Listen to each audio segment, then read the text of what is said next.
nados, retorcidos de dores por membros esfacelados, ferimentos e perturbações diversas.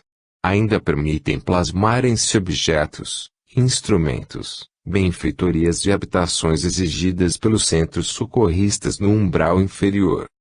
Como é o pensamento que age, os talismãs e as outras formas materiais são apenas sinais que ajudam a direcioná-lo, como é respondido na questão 554 daquele importante livro doutrinário.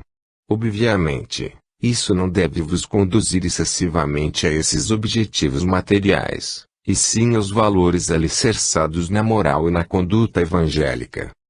Claro está que o conhecimento do esoterismo, da astrologia, dos orixás, do magnetismo, da física, da química, da apometria, das escolas orientalistas, da magia e do ocultismo, de maneira geral, contribuirão para que tenhais fundamentos no manuseio desses elementos materiais, tão importantes no mundo das formas para as vossas concentrações. Todavia, não deveis vos deixar aprisionar pela manipulação desses recursos, ou vos tornar dependentes dos rituais. Avaliai sempre, em vossa conduta, os trabalhos que são realizados em desdobramento astral durante o sono físico, em que podemos criar, através do ectoplasma, as formas necessárias para socorrer, respeitando as peculiaridades de cada consciência que está evoluindo. Assim, a inferioridade e a fraqueza de ideias que vos expõem aos espíritos zombeteiros, que abusam de vossa credulidade, não está em usar ou não ferramentas materiais, e sim em vossas intenções íntimas. Ao dispensar-se a manipulação dos elementos materiais e as formas verbalizadas, não vos considereis superior aos vossos irmãos de senda evolutiva, como os da apometria e da Umbanda. De nada adianta o mentalismo espiritualista desprovido de fraternidade, amor, humildade e solidariedade crística. Pergunta: é possível falar-nos algo mais sobre as consagrações? Ramatiz: na magnetização, o poder mental do médium é potente e dinamo para todo o processo. Já nas consagrações, que ampliam o magnetismo aplicado, há a intenção coletiva de que o objeto venha a ser o veículo condensador, dentro do ritual da Umbanda, o ponto de apoio mental de quem o utilizará, direcionado a um determinado rim, normalmente de proteção e fixação vibratória dos orixás, guias e protetores do médium. Na ritualística, o objeto estando consagrado, fica o médium autorizado a utilizá-lo normalmente no transcorrer dos trabalhos mediúnicos, e, se for o caso, fora do terreiro. Um ritual de consagração muito conhecido faz parte da magia da missa.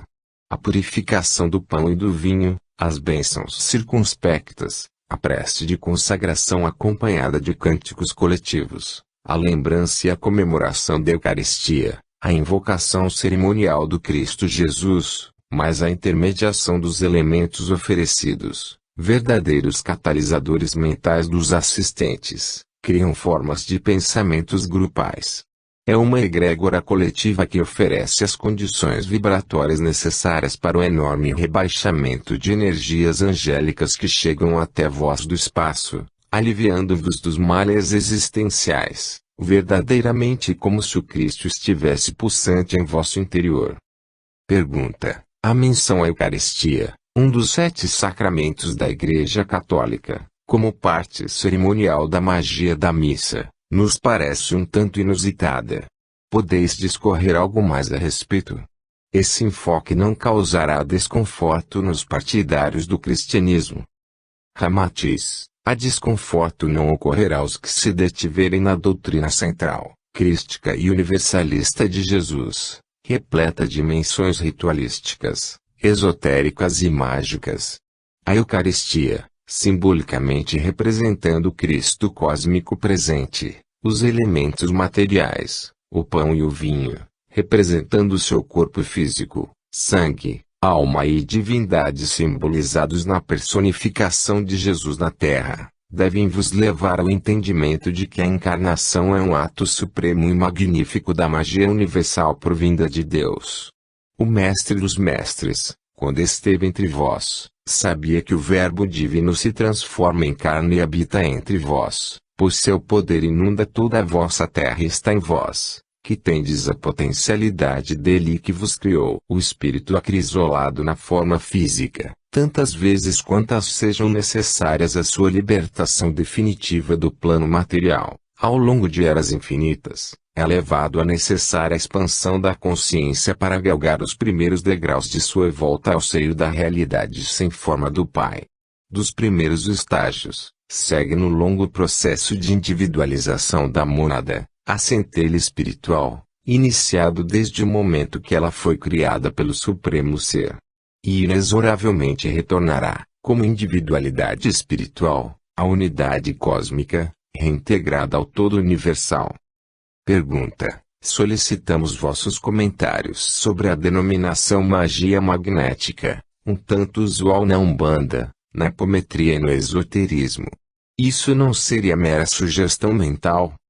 Ramatiz: o Ocidente iniciava os estudos sobre as forças da natureza, como a gravidade, o magnetismo e a eletricidade, quando Mesmer tornou-se o centro das atenções por seu trabalho com curas fenomenais, trazendo a teoria que viria a ser conhecida como mesmerismo. Na verdade, Mesmer compreendia o universo como uma unidade viva, onde cada parte manifestada no mundo das formas era afetada por uma força incompreensível ao cidadão comum. Ele afirmava que essa força era alheia às reconhecidas pelo mundo científico convencional, particularmente se manifestando por meio do fenômeno do magnetismo. Por esse motivo, não apresentou totalmente a sua teoria aos cientistas da época, quando da sua tese de doutoramento. Antevia que seria incompreendido. Logicamente, fazendo os homens parte do plano físico e sendo partículas manifestadas no cosmo, Mesmer concluiu que essa força era igualmente irradiada pelos organismos humanos, e convencionou chamá-la de magnetismo animal. Na verdade, vossos corpos são como magnetos, com polos eletromagnéticos bem definidos, conjugados às emanações que perpassam pelo duplo etérico, próprias do metabolismo fisiológico. Disso resulta a produção dos diversos tipos de ectoplasma, uma substância sutil entre o material e o éter, que pode ser direcionada pela força mental adestrada, pelo pensamento e pela vontade. Essa chamada energia ou da apometria pode ser acumulada, expandida, compactada, absorvida ou isolada com maior potencialidade quando a força mental do mago se alia a certos elementos materiais, como os metais, minerais, óleos, água, ervas e até alguns tipos de tecido, papel e madeira, como os utilizados na magia dos terreiros de Umbanda. Vossa ciência já comprovou, mediante estudos experimentais inquestionáveis, que a força magnética emitida se reproduz no objeto ao qual está direcionada, como se fosse uma cópia de sua própria vibração. Muitos dos objetos pessoais são uma extensão magnética do cidadão que os usa habitualmente. Assim, o mago que projeta a sua vontade e poder mental concentrado nesse ponto focal poderá movimentar forças similares invocadas pelo seu poder mental ou do próprio consulente, se for participante ativo do ato de magia. Assim como ocorre na apometria, na Umbanda o magnetismo animal ou magia magnética é fundamental, aliado a outros tipos de fluidos que os técnicos do lado de cá movimentam, e que, por repercussão vibratória natural, decorrente da força centrípeta do conjunto dos corpos astral e etérico, acabam afetando o corpo físico dos atendidos, propiciando as curas. Esse mecanismo é mais atuante em espíritos desencarnados socorridos, quando recompomos membros esfacelados, realizamos cirurgias e trocamos as vestes maltrapilhas por roupas novas. Tende em mente que os chamados milagres propiciados pela magia não são contrários à natureza e aos seus elementos manifestados na terra. Aquilo que não conheceis pode ser contrário à vossa natureza, um tanto refratário a qualquer nota diferente do diapasão a que vossas casas mentais estão habituadas. Claro está que sem sugestão mental nada se faz, na magia e na caridade que envolve o mediunismo. Capítulo 5. Atos ritualísticos na dinâmica apométrica. Pergunta: apometria magia? Ramatiz, se verificardes os compêndios disponíveis, que são considerados tratados de magia pelas escolas esotéricas e de ocultismo, podereis verificar que o pressuposto básico de todo trabalho mágico é a força mental utilizada conscientemente para determinados fins, que envolvem a manipulação de energias relacionadas como o universo manifestado, dos planos astral, físico e etérico. As invocações dos espíritos da natureza, as formas geométricas, como pontos de apoio e concentração mental, a criação de campos de força magnéticos, os cânticos e mantras, as contagens e o estalar de dedos são milenares, e associados aos trabalhos práticos de magia. Sendo assim, afirmamos que a apometria é a mais pura magia. Isso não denota nada de excepcional, misterioso ou fantástico. A magia sempre esteve fundamentada em princípios científicos, da física, da química e da matemática, entre outras ciências.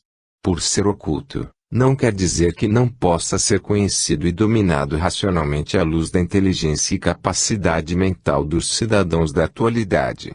O desconhecido e os planos suprafísicos se regem por leis harmônicas, como tudo no cosmo. Gradativamente, os homens vão tendo acesso a esses conhecimentos da magia, e o secreto, o misterioso, vai se tornando de senso comum.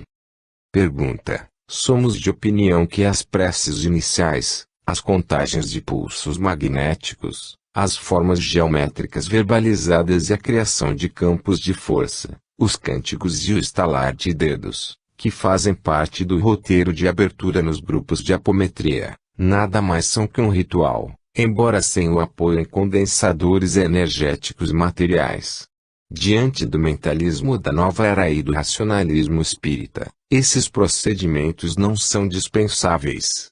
Ainda precisamos de atos ritualísticos. Ramatiz, sem dúvida. Ficareis surpresos ao saber que no espaço se utilizam os rituais.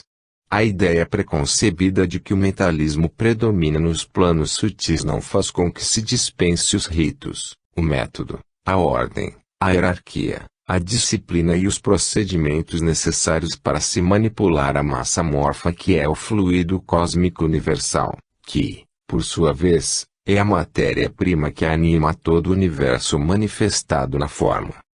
Não basta somente a força mental das potestades angélicas. Existem atividades co-criativas com o Pai que não conseguis compreender em sua totalidade universal. É como se fôssemos eternos aprendizes da magia cósmica, pois as forças com as quais lidamos nas altas esferas vibracionais requerem treinamentos cada vez mais refinados. Os princípios por que os maiorais se regem para conferir o aprendizado não diferem da aplicação ritualística no interior dos templos pelos magos iniciadores. Tendes de rever a vossa opinião de que os elementos materiais são prescindíveis nos rituais, premissa equivocada que cria objeções por incompreensão. O mentalismo não dispensa a ritualística, o que não quer dizer apego excessivo aos cerimoniais, objetos e formalidades dispensáveis. Existem ritualismos mentais que impõem a utilização das formas que animam as dimensões superiores, o que não conseguimos vos descrever completamente por absoluta falta de palavras em vosso acanhado vocabulário atual. A intenção é fundamental para a mente estar direcionada às energias invocadas e evocadas. A educação mental se apoia em ritos internos, por intermédio dos quais se movimenta a matéria-prima universal que anima tudo e todos no cosmo. Os seus princípios, imutáveis, requerem ininterrupta dilatação mental para que o mago se conecte com a unidade que permeia e tangencia o infinito. Assim, quanto mais ampliada a atuação do espírito, tanto mais se exige dele o cumprimento das regras que mantêm a harmonia do todo. Como um cientista que tem uma sequência a ser cumprida para misturar as essências químicas, se não for rigidamente seguida, pode explodir o seu laboratório. Esse exemplo ilustra, na devida proporção, Os ditames do ritual divino que ordena a manipulação das energias cósmicas, elaborado pelos maiorais sidérios, a que todos devem se submeter, inclusive para a criação de mônadas espirituais, algo que absolutamente fugiria à vossa atual capacidade de entendimento. Pergunta: observamos que alguns companheiros espíritas apresentam intenso pânico à simples menção da palavra magia. Ficam paralisados, trêmulos e suando frio quando se defrontam com um consulente que se diz objeto de trabalho feito. Existem perigos mentais ou emocionais no estudo e prática da magia, nos moldes da apometria e da umbanda, que justifiquem tais reações. Ao lidarmos com os elementos e os espíritos da natureza, pode haver desequilíbrios psicoespirituais?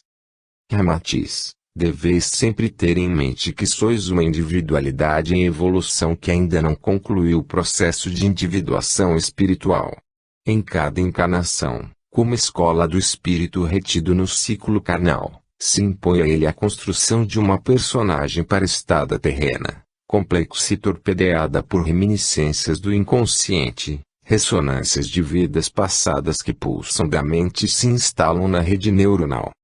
Quando iniciais os trabalhos práticos de magia que envolvem mediunismo, seja na apometria ou na umbanda, atraís todos os traumas reprimidos do passado que vão se integrando à consciência. Assim, pode acontecer de alguns neófitos na magia começarem a apresentar sinais de instabilidade psíquica, o que não se deve ao estudo e prática da magia em si, mas às disposições que os assolam do mais íntimo do ser. Na maioria das vezes, sendo o grupo experiente conduzido por dirigente perspicaz, acontecem catarses anímicas com certa intensidade, no início do aprendizado. Essas ocorrências levarão os traumas reprimidos a vir naturalmente à tona e integrar-se harmonicamente à consciência ativa na presente encarnação, sendo o sábio meio de aprendizado e educação do espírito. Nos casos em que se observa distúrbio psicopatológico recrudescido intermitente, o que houve foi que essas disposições internas refreadas foram soltas, mas tais estados de insanidade não se relacionam diretamente com o estudo e prática da magia ou com o exercício da mediunidade. Há de se ter critérios disciplinadores do ingresso de sensitivos na umbanda e na apometria. O mediunismo, aliado à magia, requer consciências serenas e seguras que tenham autoconhecimento e domínio de si mesmas, o que é uma conquista da presente existência sustentada por saudáveis vivências pretéritas registradas no inconsciente. Não há nenhum perigo no estudo e prática da magia e não se corre o risco de desajustes psicoespirituais, a não ser aqueles latentes no íntimo de cada alma. Ocorre que durante muitos séculos a mediunidade e a magia ainda foram como coisas do demônio, de psicóticos e esquizofrênicos. O evangelismo patrulhador e a dualidade entre Deus e o diabo das religiões ditas cristãs acabaram se cristalizando com o tempo. Tornaram-se atavismos milenares, e hoje desencadeiam automatismos comportamentais que, ao ser exteriorizados, apresentam-se descontrolados em alguns entes, como suores frios, as mãos trêmulas, sintomas adrenérgicos de liberação hormonal das glândulas suprarrenais. A simples menção da magia, dispara-se um mecanismo inconsciente de medo e pânico, oriundo de séculos de perseguições, punições e penas eternas infernais de que foram objetos os seguidores dos magos, alquimistas, esotéricos e ocultistas da história, encarnados atualmente. O medo de novas torturas físicas e psicológicas os leva a uma infantilização espiritual, amedrontados diante do desconhecido, como crianças que não sabem o caminho de volta para casa. Pergunta: a pergunta 551 do Livro dos Espíritos: pode um homem mau, com a ajuda de um mau espírito que lhe é devotado, fazer mal ao seu próximo? Teve a seguinte resposta: não. A lei de Deus não o permite.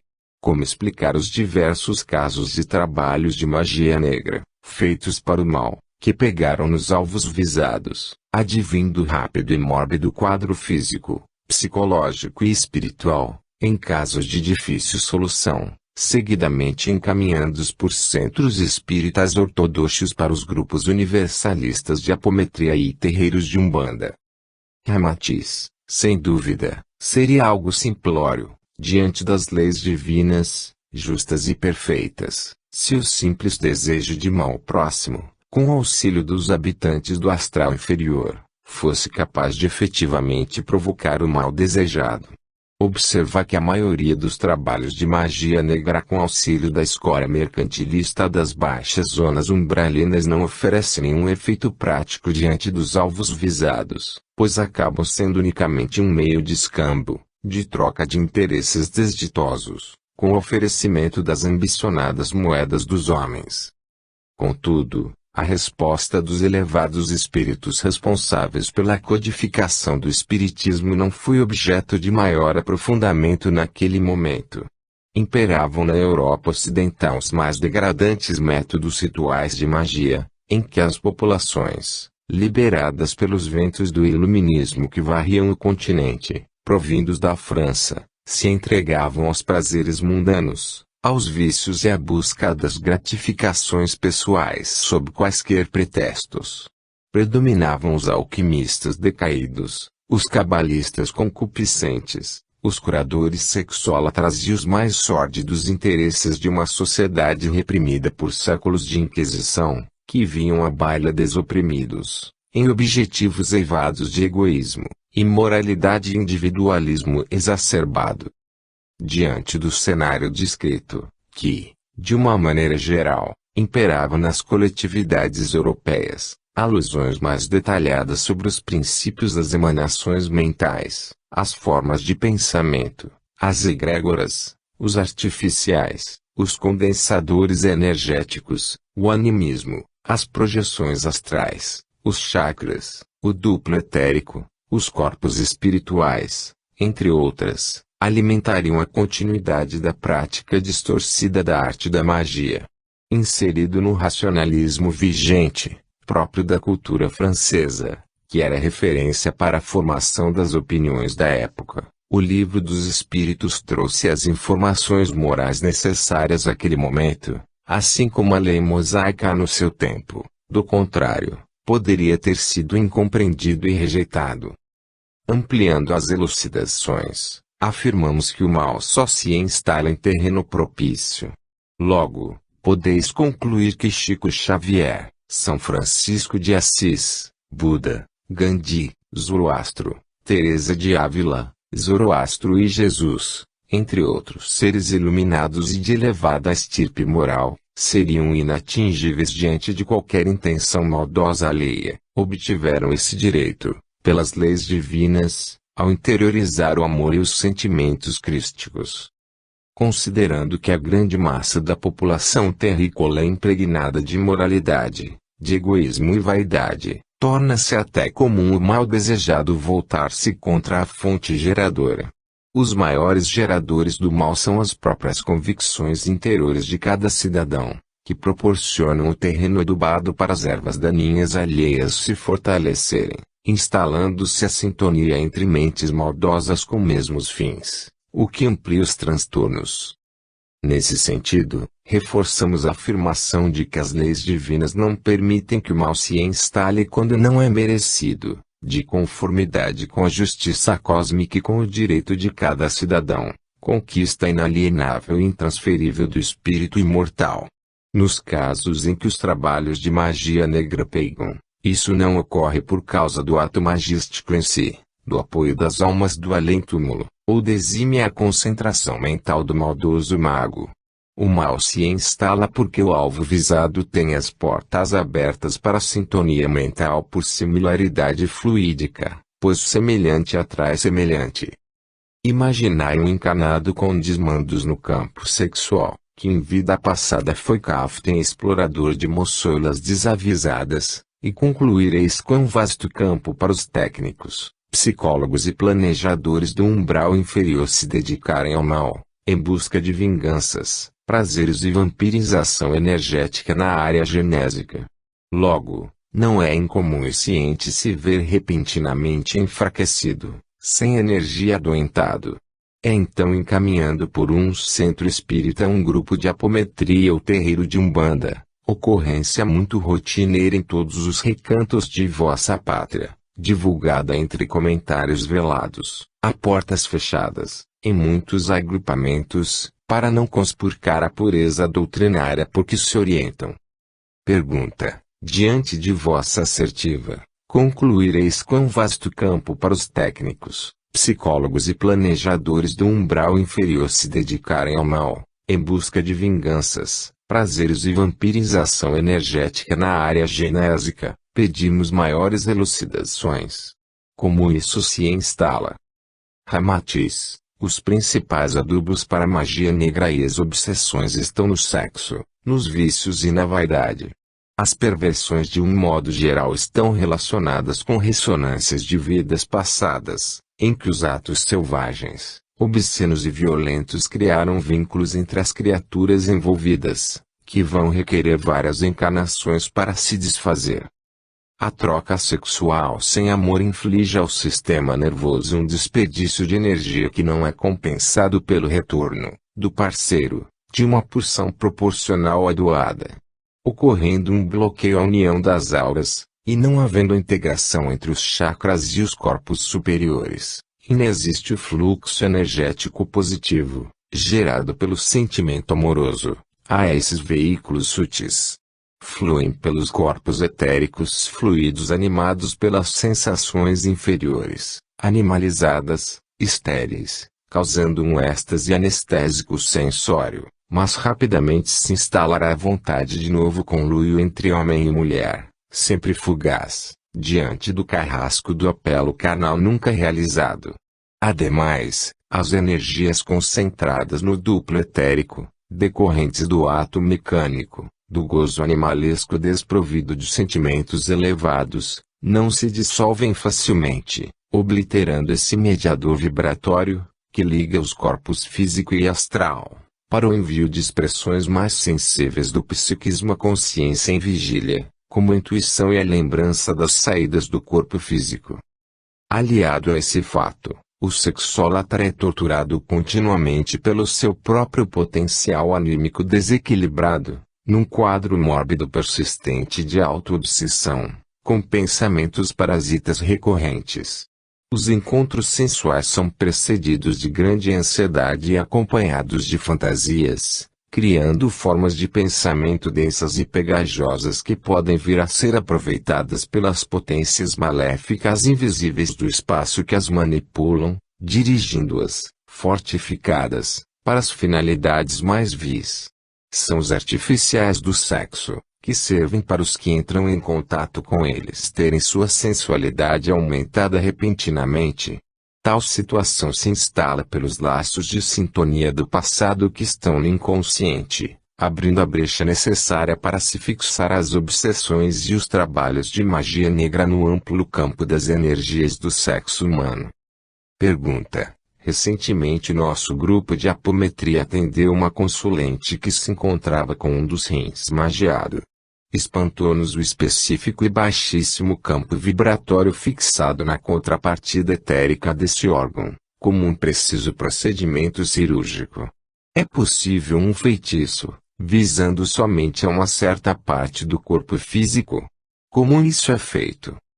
Ramatiz: assim como a medicina terrena tem recursos modernos que oferecem grande precisão nos diagnósticos e procedimentos cirúrgicos, também os cientistas e magos do umbral inferior dispõem de enormes conhecimentos, aparelhagens e recursos tecnológicos. É muito fácil para engenheiros das sombras ler em vossas auras as repercussões emanadas do eu inferior, corpus astral, etérico e físico. Por meio de apurados exames áuricos, que se dão em faixas de frequência em que eles atuam com desenvoltura, apoiados em telas plasmáticas especialmente desenvolvidas para esses intentos, conseguem sem grande esforço identificar os órgãos fragilizados por desmandos de vidas passadas que apresentam ressonância traumática. São como morbos latentes incrustados na malha molecular etero-astral que ainda não se manifestaram no corpo físico. Detectam também os circuitos neuronais que revelam certos tipos de patologia que se instalarão numa determinada idade futura do encarnado auscultado. Esses fulcros vibratórios desequilibrados, kármicos, localizados na contextura atômica do corpo astral, deverão escoar-se através dos corpos etéricos e físicos, em decorrência da força centrípeta que age dos veículos mais sutis em direção aos mais densos, determinando neles uma modificação funcional a que chamamos doenças. Esse simples fato, natural na fisiologia oculta do homem, abre um extenso leque de atuação para as sombras. O que os técnicos magnetizadores dos magos negros realizam é antecipar essas ocorrências. Eles reforçam as nódoas vibratórias do passado remoto com rituais de magia negra, como os que são realizados com as sanguinolentas vísceras de animais, em portas de cemitérios, que visam atingir o alvo especificamente nos seus pontos de maior fragilidade, em total desrespeito aos merecimentos individuais. Capítulo 6. Relato de caso. Consulente, MPPK, 19 anos, sexo feminino, solteira, espírita. História clínica.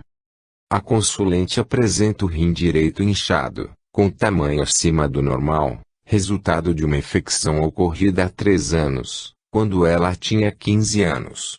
O rim não voltou ao tamanho normal, e essa elasticidade incomum está afetando as suas funções.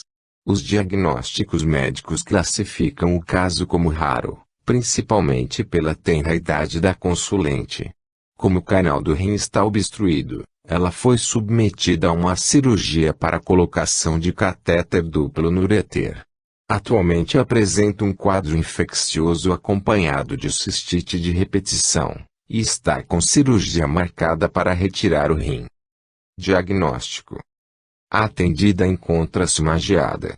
Teve um namorado 5 anos mais velho que ela, um pouco antes de a primeira infecção renal se instalar, há cerca de 4 anos. Essa experiência lhe foi muito marcante, por ter tido a sua primeira relação sexual. A família do jovem, de classe alta, portanto sem problemas financeiros, não se conformou com a paixão extemporânea do rebento amado. A mãe, de temperamento altivo e controlador, procurou uma casa de batuque, a mais forte e famosa da zona fronteiriça entre o Rio Grande do Sul e a Argentina, e pagou enorme soma, pedindo ao pai de santo que resolvesse o problema, pois como um filho do seu sangue iria se envolver com uma pobretona. Atendimento, técnicas e procedimentos. Após o desdobramento induzido da consulente, uma preta velha manifestou-se num dos médiuns e perguntou à filha o que havia ocorrido por volta dos seus 15 anos, que muito a marcou. A entidade disse que sabia dos fatos e que a atendida não precisava dar detalhes, pedindo apenas que confirmasse ao grupo e pensasse nesse episódio marcante.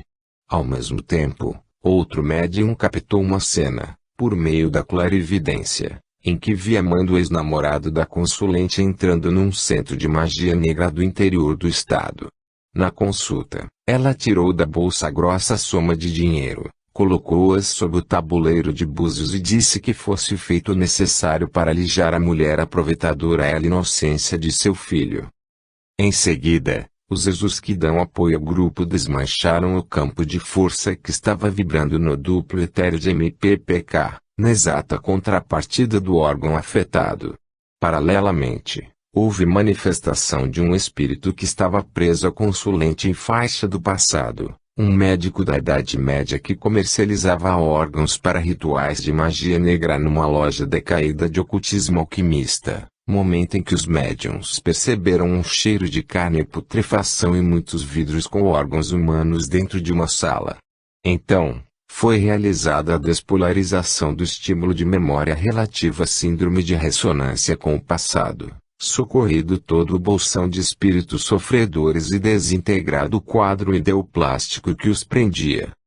Raivoso mago negro desencarnado apresentou-se nesse momento dizendo que não tinham nada que desfazer o trabalho dele, e que, se não dessem mais sangue para ele, destruiria todo o grupo. Após essa catarse violenta, A entidade adormeceu, levada pelo magnetismo animal do médium e pelo efeito sonoro dos pontos cantados de algum orixá de demanda. Houve grande movimentação no umbral inferior e toda a organização desse mago foi retida, e seus laboratórios desintegrados. Na sequência dos procedimentos adotados, iniciamos pontos cantados de Oxóssi, quando os caboclos dessa egrégora realizaram um transplante astral, colocando uma espécie de clone do reino duplo etérico da consulente. Uma entidade oriental pronuncia-se dizendo que a recuperação de MPPK dependeria muito de sua capacidade orgânica. Salientou ainda que o seu órgão físico estava muito afetado pelo demasiado tempo em que o baixo campo vibratório esteve fixado no seu duplo etérico, embora a consulente tenha ido a centros espíritas, que têm os recursos necessários no plano espiritual para tal tipo de trabalho, mas que são bloqueados mentalmente pelos preconceitos dos médiums encanados, muito zelosos com a doutrina para admitir que a magia negra pega. Orientação. Foi indicado para MPPK reforço do atendimento durante 3 semanas, tratamento homeopático e de florais com médico terreno, a fim de auxiliar a drenagem etérica dos fluidos enfermiços do órgão magiado pelo baixo campo magnético vibratório, e persistência na fé e nos passes, além de participação em palestras no centro espírita que frequenta. Conclusão e histórico espiritual. A consulente, tendo frequentado o círculo ocultista de magia negra em vida passada, aprofundou-se em experiências alquímicas que utilizavam órgãos humanos nos compostos em busca de fenômenos mediúnicos, como o de materialização de pedras preciosas e joias para enriquecimento rápido, que eram desmaterializadas nas casas dos seus proprietários e materializadas na Irmandade da qual era uma das líderes. Tendo forte ressonância com o passado, envolveu-se com a amante de outrora que, por sua vez, foi objeto de seus roubos mágicos. Por um mecanismo de retomo, amando o ex-namorado de hoje, sendo a antiga esposa enganada pelos amantes pérfidos de ontem, encontrou oportunidade de se vingar da lasciva oponente de outrora. O técnico do umbral inferior, contratado pelo trabalho feito por hábil e bem pago feiticeiro encanado, facilmente detectou os enredos do pretérito que estão no inconsciente da atendida, atacando o alvo em seu ponto mais fraco, o órgão físico renal, já que MPPK muito manipulou tecidos humanos na encarnação de alquimista. Por um efeito de similaridade, o trabalho realizado no astral em Matadouro do interior gaúcho, abundante de vísceras ensanguentadas, pegou com facilidade.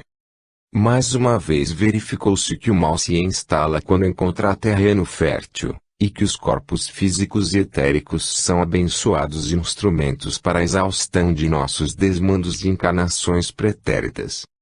Após 60 dias do atendimento, fomos informados de que a consulente teve cancelada a extirpação do rim, mas persiste a delicadeza do caso, exigindo acompanhamento médico sistemático, podendo ocorrer, ou não, o agravamento da enfermidade, o que exigirá uma nova indicação cirúrgica. Capítulo 7. Relato de caso. Consulente, BPJ, 40 anos, sexo feminino, solteira, espírita. História clínica. A consulente buscou apoio espiritual para a depressão, que acompanha desde pequena. Está em tratamento psiquiátrico e toma medicação há vários anos. Disse-nos que gostaria muito de parar com os remédios, mas não consegue dormir bem. Contudo, sente uma espécie de sonolência letárgica que a deixa imobilizada na cama. Tem muitos pesadelos diferentes no estado entre a vigília e o sono, cochilos, com pessoas querendo matá-la, se vê no meio de mulheres sensuais e libidinosas maltratando-a e homens abusando de sua sexualidade. Abordada sobre o que mais a incomoda, ela nos informou que foi estuprada na adolescência e que não conseguiu superar esse trauma. Por várias vezes foi assaltada na rua, o que a deixa em pânico nas situações rotineiras, quando precisa se deslocar sozinha pela cidade em horário comercial. Teve um relacionamento estável de 2 anos, o máximo de tempo que conseguiu ficar com um namorado, chegando a noivar. Recentemente, tomou a iniciativa de desfazer o noivado, o que coincidiu com um inesperado quadro de bulimia, com sérios problemas de refluxo esofágico, gastrite e dores abdominais. Relatou que não cresce profissionalmente e não consegue tornar-se independente, trabalhando no pequeno estabelecimento de manufaturados do pai, com quem tem dificuldade de relacionamento, até o ponto de odiá-lo. Concluiu dizendo: não consegui largar a indústria do pai em todos esses anos. Sinto-me presa, odeio todos os funcionários. Atendimento, técnicas e procedimentos.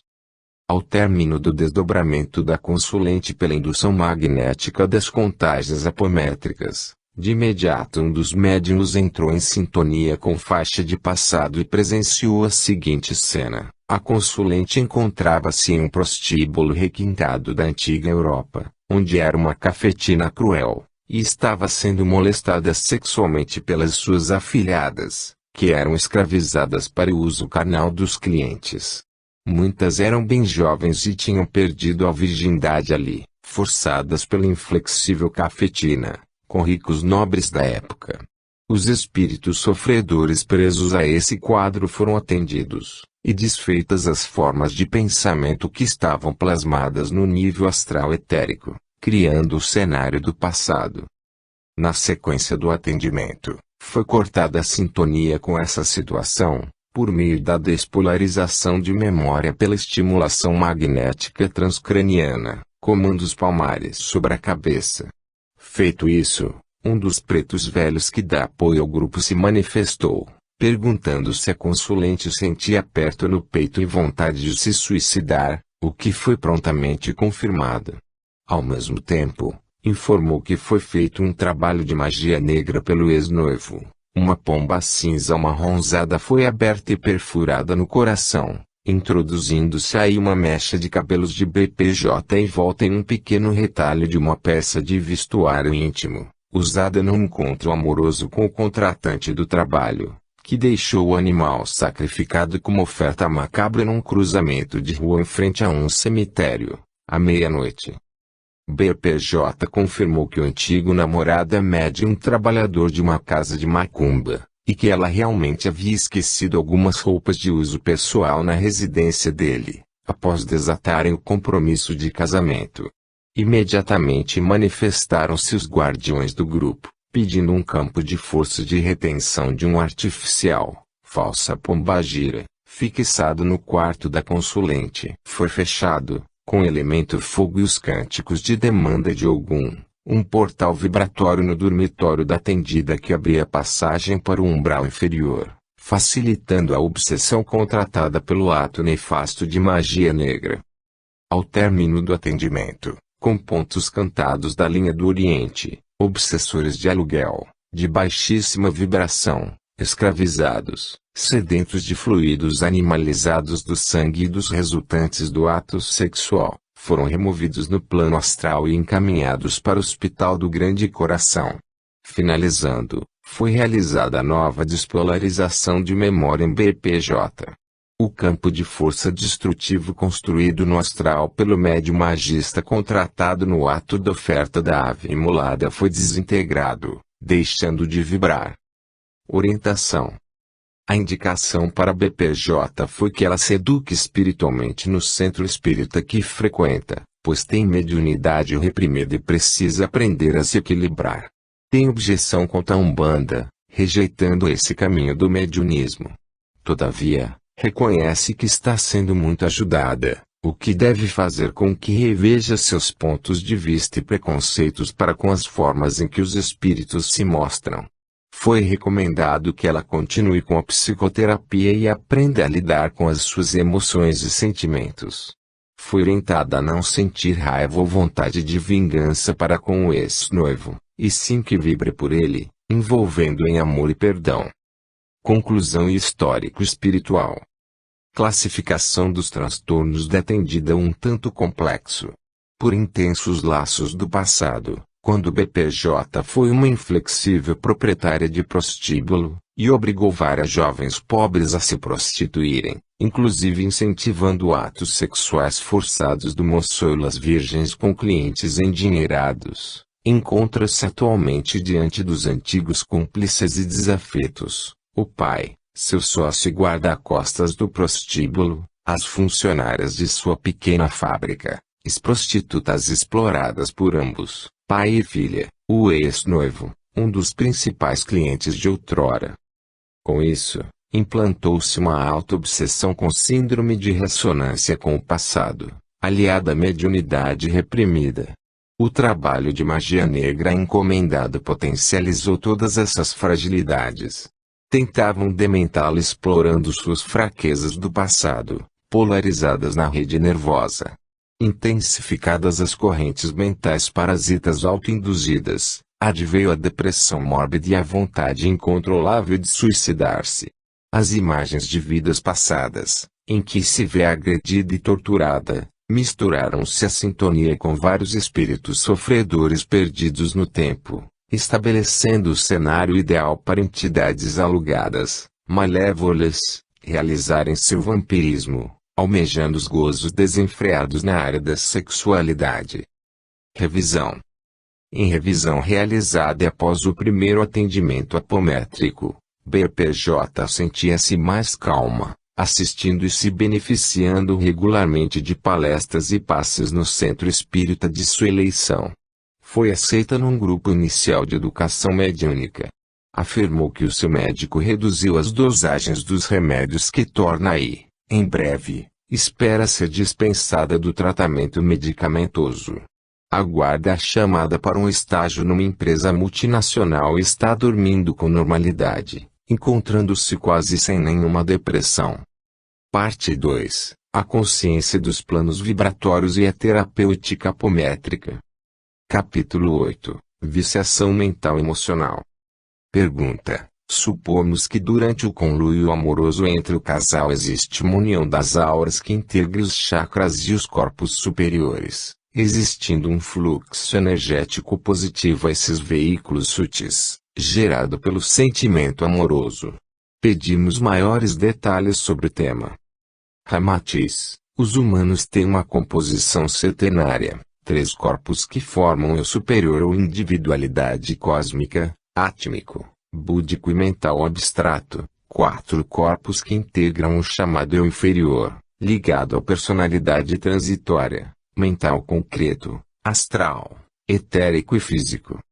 É oportuno comentar que na tríade que forma o eu superior, não há registros negativos de nenhuma espécie. A mônada ou chispa divina que reluz no corpo átmico dá vida ao corpo búdico e mental abstrato, sustenta o processo de individuação espiritual e o contato com a unidade cósmica, embora não dispense a conexão com o universo manifestado, onde o espírito estagia no ciclo carnal, por intermédio dos corpos inferiores.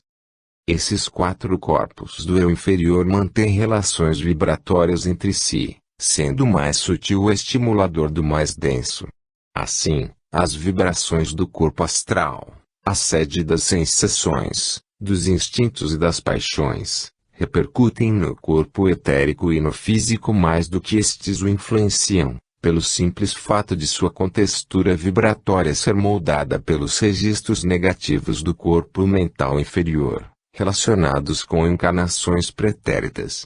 São espécies de fulcros dissonantes que poderão imprimir as síndromes de ressonância de vidas passadas na rede sináptica cerebral do reencarnante. Não poderia ser diferente, a forte influência dos corpos mental inferior e astral, seus registros negativos retidos no ciclo carnal, deve-se à anterioridade desses corpos em relação ao duplo etérico e ao corpo físico, e portanto tem uma vida muito mais longa, como veste do espírito, na sua caminhada imortal. Por outro lado, em quase nada o quaternário inferior é influenciado pelas emanações positivas do corpo causal, mental superior, que é formado de matéria dos 3 subplanos superiores do plano mental, nível que é todo perfeição. Isso ocorre porque a maioria dos cidadãos terrícolas tem esse envoltório espiritual ainda muito pouco desenvolvido, em decorrência da imoralidade que graça no orbe. Cada corpo que compõe o inferior é influenciado e controlado pelo imediatamente anterior e mais sutil, ao mesmo tempo em que o corpo ulterior, mais denso, por sua força centrípeta pode registrar estímulos positivos ou negativos nos mais sutis desse quaternário, ou densificando-os, imprimindo-lhes marcas como se fossem ferimentos de açoites que não cicatrizam, um tipo de nódoa purulenta, que resulta da agregação de energias de baixo teor, ou sutilizando-os pelos sentimentos elevados, de amor, solidariedade, altruísmo, mansuetude, humildade, entre tantos outros. É apropriado concluir-se que as experiências vivenciadas pelo complexo astral, etérico e físico, farão o espírito se fixar na busca do que é agradável, habituando-se ilusoriamente aos gozos sensórios recebidos por intermédio desses corpos, que, por sua vez, influenciarão ativamente para a formação da memória perene, que deveria ser fator de expansão da consciência. Para que esse processo, com as ideações do corpo mental inferior exteriorizadas no mundo da forma pelas ações, seja positivo, deveis persistir na libertação das sensações grosseiras, animalizadas. Quando persiste a estimulação sexual exagerada, promíscua, desprovida de sentimento amoroso, vosso corpo mental inferior fixa-se exageradamente nas sensações grosseiras oferecidas pela estimulação dos corpos físico e etérico. Assim, estabelece-se um fluxo negativo em que a mente concreta, corpo mental inferior, se vicia nos estímulos do veículo imediatamente mais denso, provindo dos gozos sensórios e das energias animalizadas liberadas pelo duplo etérico e corpo físico.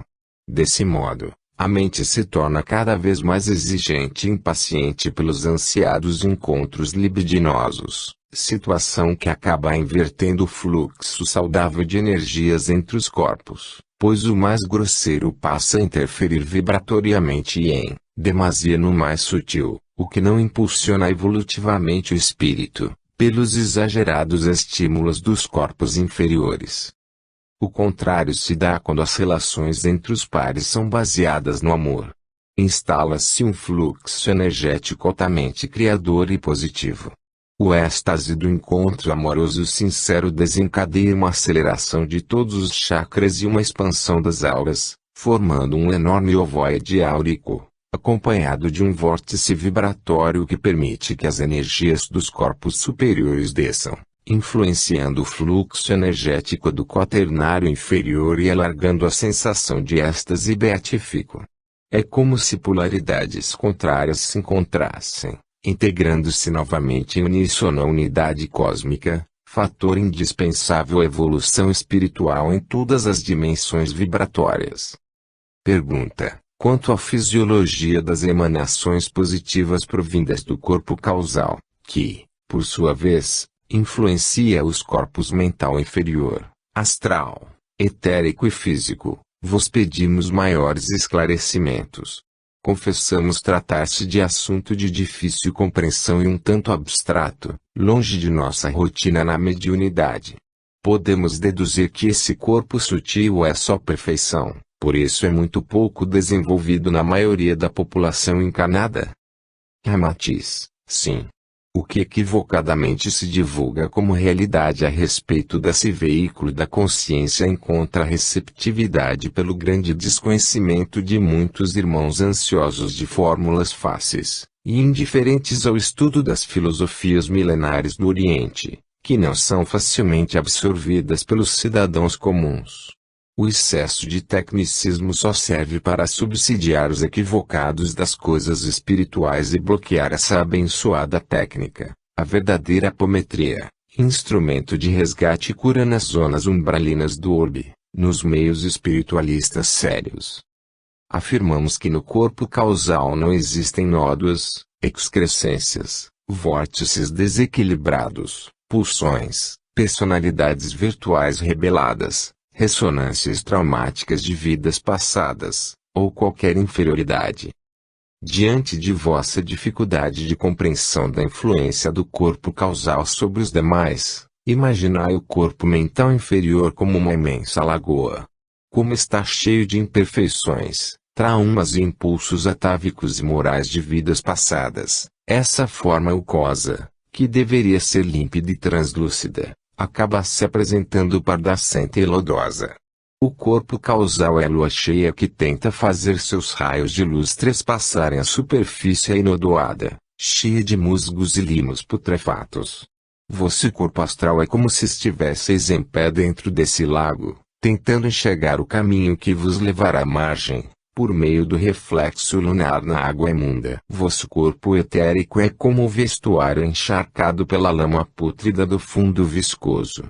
Vosso corpo físico acaba ficando enregelado e cansado. São as exigências incansáveis dos corpos inferiores em que estagiais. Pergunta: e onde estariam o corpo búdico e átmico em vossa exemplificação? Ramatiz: a lua, simbolizando o corpo causal, nada mais é que instrumento refletor da luz do sol. Esse astro de intensa luminosidade é como se fosse o corpo búdico, e o seu núcleo, ainda inalcançável para os viventes da Terra, seguindo a analogia do exemplo, representa o corpo átmico. Pergunta: como a mente concreta, corpo mental inferior, se vicia nos estímulos do corpo imediatamente mais denso, corpo astral, caracterizando as viciações mentais e emocionais? Ramatiz: os atributos principais que caracterizam o corpo astral são os sentimentos. Como a maioria dos cidadãos não os educam nos preceitos elevados de moral e amor ao próximo, esse corpo sutil acaba sendo veículo para a consciência satisfazer os seus instintos animalescos, retendo as criaturas no ciclo carnal.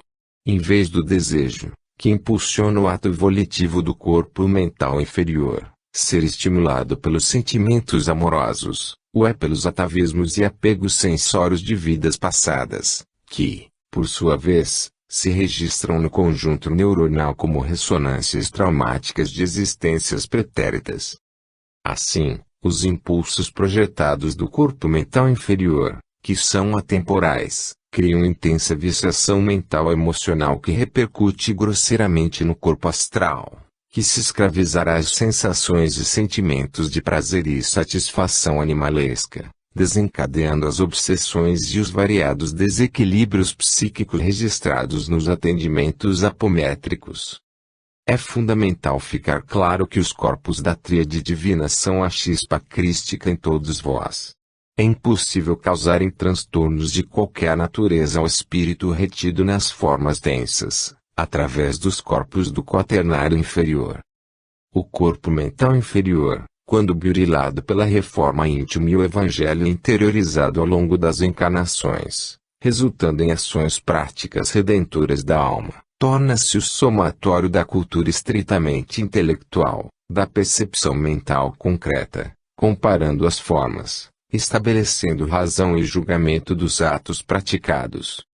Os valores morais acabam sendo uma fortaleza inexpugnável ante os desejos e atos volitivos de paixão, vaidade, inveja, egoísmo e arrogância, entre vários, que chumbam o espírito à crosta na teia das encarnações sucessivas, e escravizam os corpos astral, etérico e físico.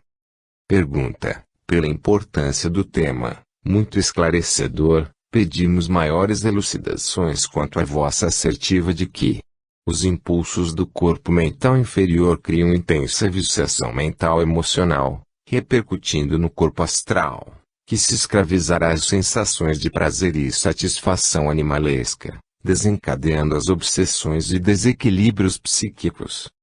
Ramatiz: o corpo mental inferior, tendo sido por várias encarnações bombardeado pelas paixões e desejos animalescos, acaba ficando dependente da natureza animal, densa, pois a memória é como um holograma, é única, atemporal, e está localizada em toda a contextura mental. As paixões, os gozos, os êxtases nos banquetes pantagruélicos, os vícios de conduta e de caráter, enfim, todas as inferioridades de que o ente se locupletou na vida material, estão registradas no arquivo único da memória perene.